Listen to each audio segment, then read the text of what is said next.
And I guess we're recording now. And after our interview, we'll learn about AI and its use in videos, spooky and realistic. Last week was just a test of the text. Type in, what is the great walking away of the church? And in less than 5 seconds, I had a full-blown answer, and it fit like a glove. And the verses that were chosen and the assessment between them, if you didn't see last week's show, go back and see last week's show. It's spooky. And we're going to need this kind of technology as we get closer and closer to the end times as we get faster, right? Birth pains. All right, so I have my special guest on here. I got Dr. Gene Douglas. Gene, if you could go ahead and pop your camera and your mute, get that up and running. He's a candidate for U.S. House, North Carolina, number 2. He'll be running this year. And Gene, it's good to have you here. Really appreciate you coming on. Well, thank you. The funny backdrop in the back is from the Hanalei area of Kauai, where we lived for a year. Nice. So, because I ran in Hawaii before in 1998 and 2000, and my wife won the primary in 1998. Okay. And I came in 3rd out of 9 for U.S. Senate, but we both had a great time. We didn't win, but we didn't care. So nice. Well, so you're running in North Carolina. Tell us who you're running against, and what got you to step up and say, look, I'm going for it. Well, basically some history. I decided to get into politics going back to 1985 when that's a longer story than we have time for. But the thing is, I embarrassed Senator Daniel Inouye before an audience of chemists where I was working because I caught him in BS. And basically the key thing was that he tried to get me fired. Well, in the 13 years between that and when we moved to Hawaii, because I started teaching chemistry in Florida, then we moved out to Micronesia, and then we were in Hawaii. I basically found out he was running for re-election, and the Hawaii sugar industry had been destroyed in the 13 years since I met him and such, because basically I knew that was going to happen based on his support for grain alcohol, which essentially decreases the cost of high fructose corn syrup, which replaced sugar, of which a major crop from Hawaii was Hawaii sugar. Mm-hmm. Coke, Pepsi, and everything. So basically, in the 12 years that went by between 1985, when I was a chemist, and then a chemistry teacher, living in Hawaii while my wife was going to get her degree in art, basically the Hawaii sugar industry was destroyed, and it was his fault, partially his fault. And so I decided to run for his Senate seat and try to get him fired, so to speak. And I had a great time, but it was like tilting at windmills, but I had a great time going around Hawaii, meeting people and everything else.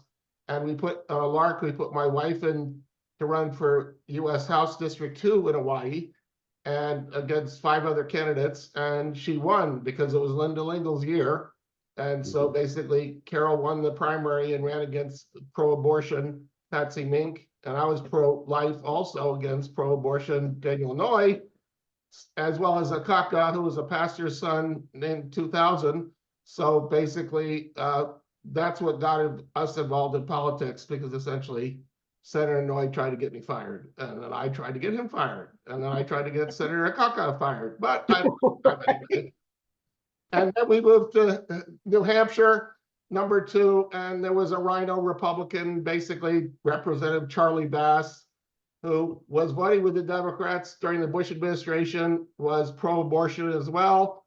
And he was running for re-election, and I decided, well, I should run to replace him.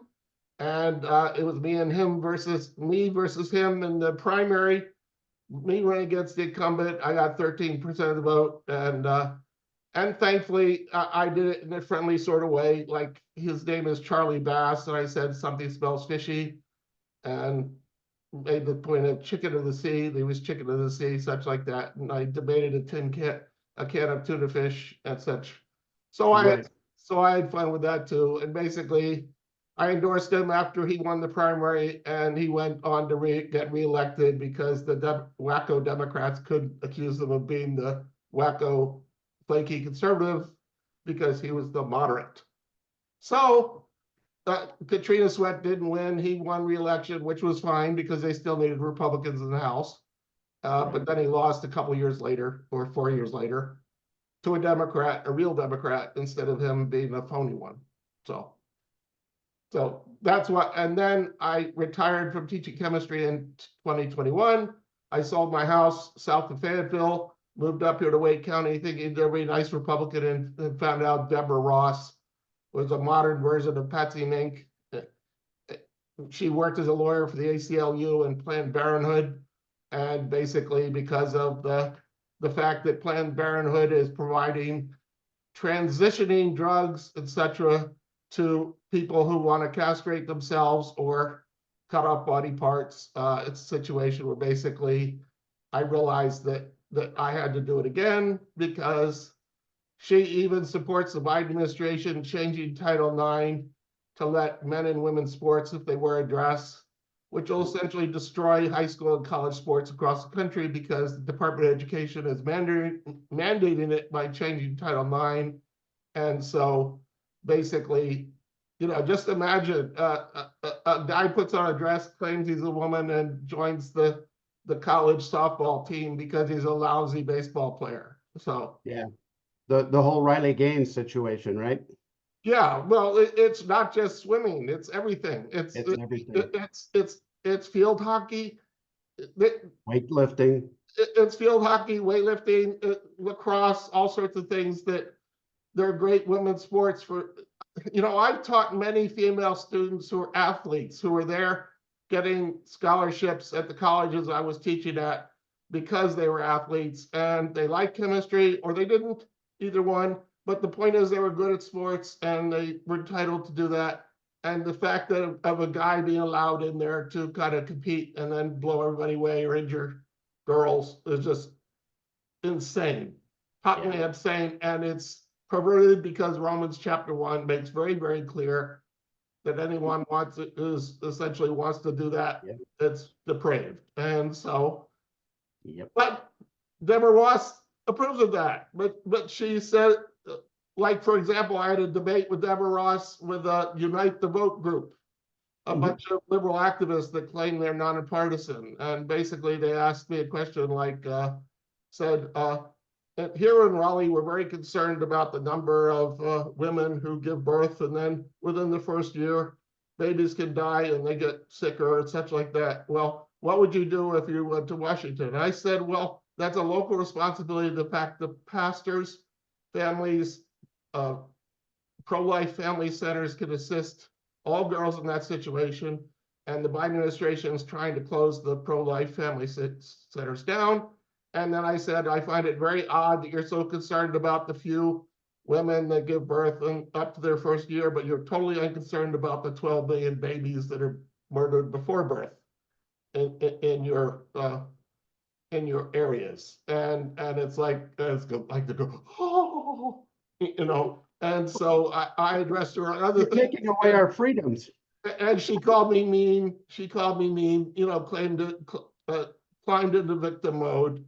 And so, which is a typical liberal nonsense, which if you confront them with the truth, they things. But the video's on my website as well as on YouTube. So anyone interested can see it, but I can email you folks a copy. So the more the merrier that sees it, because I basically even got her to support E-Verify, which essentially proves that American citizens or people with green cards are here illegally. But I was surprised. She said, yes, we should have E-Verify. But in reality, the Democratic Party doesn't want E-Verify. They want to hire illegal aliens and pay them under the table. So it's just, I confront her over a lot of stuff. And it's like the liberal activists, the black liberal activists were great. I even mentioned the movie Gus Snell that described the butcher who essentially butchered black babies and women in Philadelphia for decades. So right. That's why Well, it that's why I'm sounds running like, to replace her. That's why I'm running to replace her. I think it's pretty blunt, you know. right, pretty straightforward. It sounds like your number one campaign, not necessarily promise, but just the fact that it'll be a focus is the babies. And also the Title IX issue where Biden's trying to erase it out. What else Well, they're are you even running with? see one thing. They're even so-called Christians that disagree, that think that it should be regulated like 9 weeks or whatever. But I'm not prepared to get into that argument. I just think that the insanity, the crap, and everything else, that it's the federal government's responsibility to protect innocent people, and that includes babies. But it should be regulated at the state level, not do what the Democrats want, is to make abortion legal at any gestational age, whether it be before birth or infanticide after birth, or basically, you know, whatever. And then they say, well, what about the case of rape? Do you approve of rapists? And I say, of course not. Rapists should be executed, and you should not kill the baby because Yeah. the father was a rapist.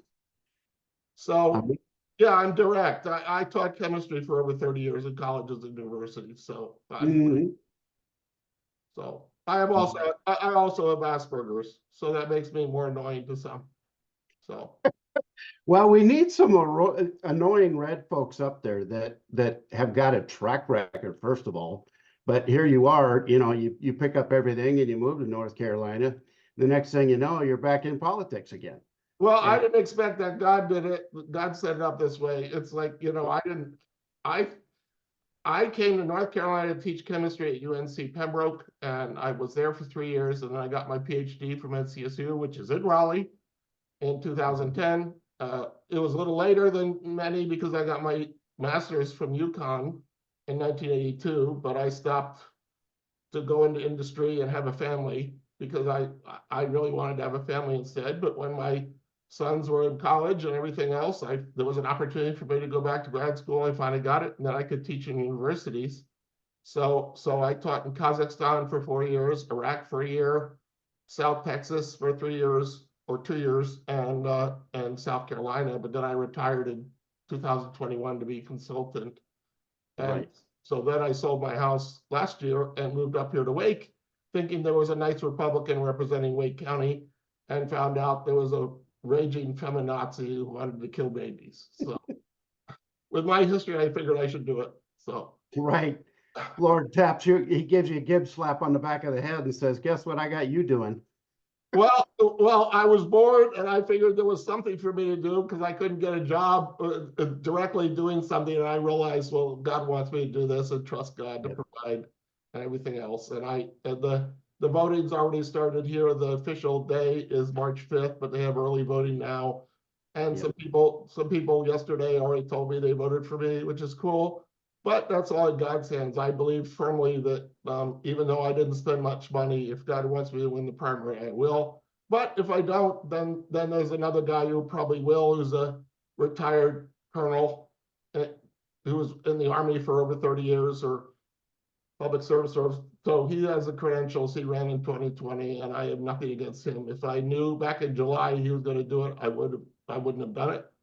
Because he's pro-life too, but he decided to join in 2 days before the end of the filing period, and I was committed. So basically, Well, and the very fact that you picked up the ball and continue to run with it.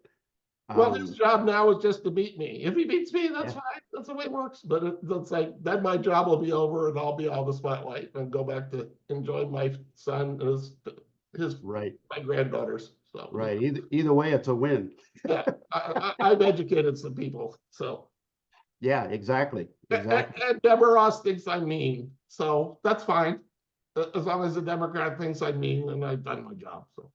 Well, you know what? They think everybody is mean that doesn't agree with them. Oh, of course.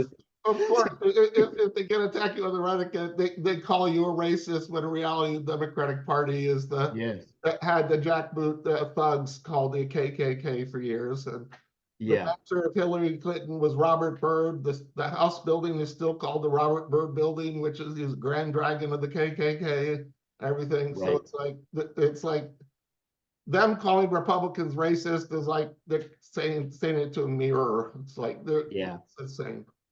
Well, they've worn the word out, and it really doesn't mean anything. Even Morgan Freeman was like, "Why would you call me a black man? I don't call you a white man. Yeah. We're men."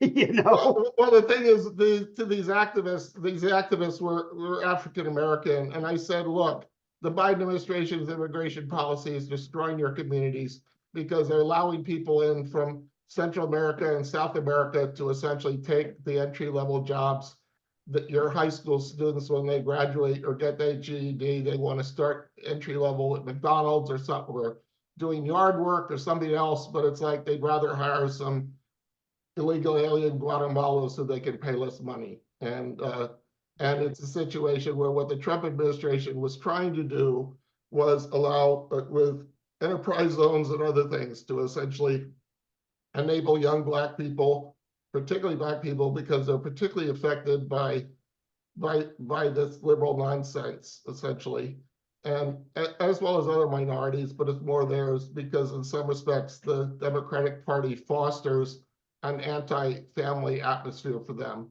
And and then they wonder why there's mental illness and other stuff like that. But it's like family is very, very important to many different communities, and that includes their community. And when their daughters are convinced by liberal white people that they should kill their baby, that now that they're suddenly pregnant, yes, it has a tendency to make those girls mentally ill because they realize they killed their kid. So Right. and they can't deny the truth that they killed their kid. And so that the angry That's- activists go on, say they want company, so they'll try and get other little girls to do it. But then Right. if that doesn't work to kill but that's eugenics. And I encourage your audience to study eugenics because what eugenics wanted to do was essentially abort the babies, the minorities, and the feeble-minded, whatever else, or sterilize them.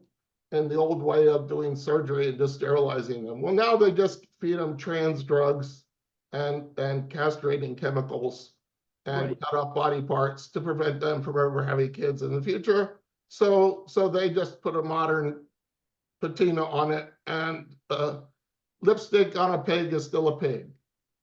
Yeah, right. Exactly.